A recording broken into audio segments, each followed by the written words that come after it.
Journal de confinement, jour 1, mercredi 18 mars, premier jour à 4 à la maison, journée ensoleillée. Les enfants ont pu profiter du jardin. Pas encore de nouvelles de la maîtresse, mais j'imagine qu'il faut du temps de s'organiser. Ce midi, repas en famille, et puis jeu l'après-midi.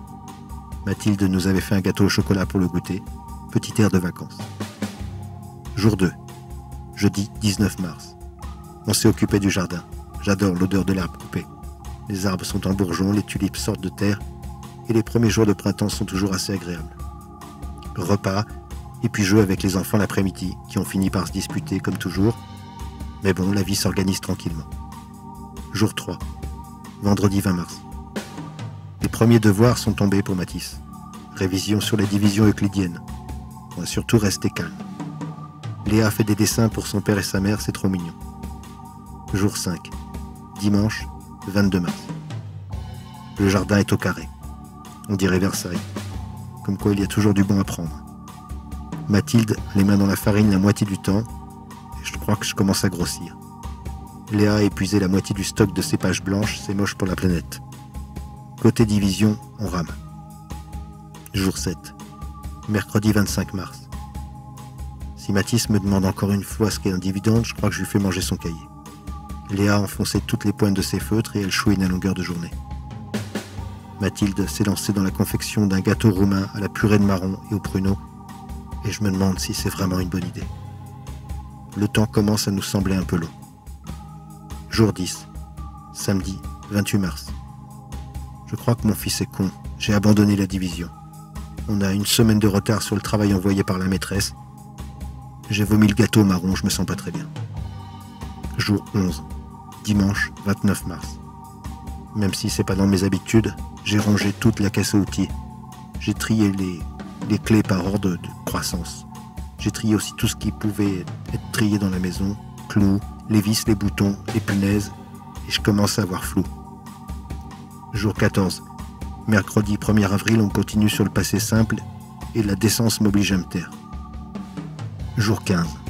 Je rédige une lettre à l'intention du pape pour faire canoniser la maîtresse de mon fils. J'ai envie d'écouter Céline Dion en passant l'aspirateur dans le garage et je crois que ça va pas le faire. Jour 16, vendredi 3 avril. Les enfants prenâmes le goûter sur la terrasse. Bon, cette fois c'est clair, je crois que Mathis n'aura pas non plus le prix Nobel de littérature. J'ai envie d'épouser sa maîtresse. Je crois que je commence à délirer. Léa regarde la télé H24. Et Mathilde a commencé une pièce montée à 5 étages. Et là, je le sens pas trop, j'ai commencé à prendre des kilos. Jour 17.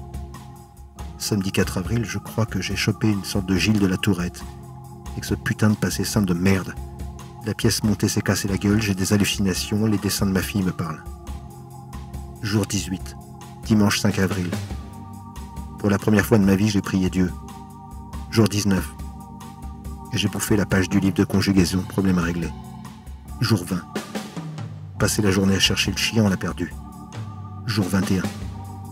Merde, c'est vrai, on n'a pas de chien. J'attaque ma 5e bière de la journée. Léa ressemble à un lapin qui aurait chopé la myxomatose. Jour 30. 36 mars, je suis sûr d'avoir vu passer la maîtresse de Mathis dans la pâture derrière chez nous. Elle promenait son chien en laisse et je vais reprendre un Ricard. Jour 31. J'ai les dents qui grattent, je transpire des yeux, je me rends compte que mon slip est à l'envers. Comme je l'ai par-dessus mon pyjama, j'ai l'air encore plus con. Jour 32. Après ma belle-mère, plus de farine dans les magasins. Mathilde est prostrée sur une chaise dans la cuisine. Elle fait la conversation au four. Mathis essaye de diviser le passé simple et Léa bave devant la télévision. Les stocks de Ricard sont épuisés. Je dis au secours. Jour 40. Oh putain, on a remonté le temps. Il se passe des trucs bizarres. Il y a une dame dans ma cuisine qui pleure en regardant le four et je ne sais pas du tout qui c'est. Et cette petite assise dans le coin qui me regarde en ricanant, elle me file les jetons. De toute façon, je ne sais plus comment je m'appelle, je ne sais même plus pourquoi j'écris. Je pense que c'est la fin. Jour 50. Il s'est passé quelque chose, il y a des gens partout, on entend. C'est fini, plus de confinement.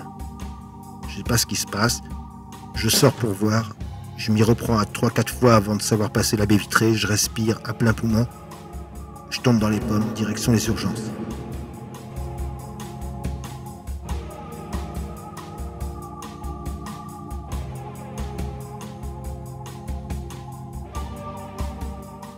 Jour 60, vendredi 15 mai, reprise du travail depuis une semaine.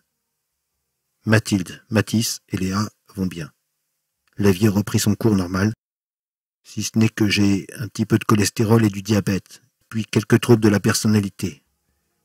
Mon double me parle au passé simple et cherche à diviser tout ce qu'il peut, c'est un peu pénible, mais nous sommes tous sortis vivants.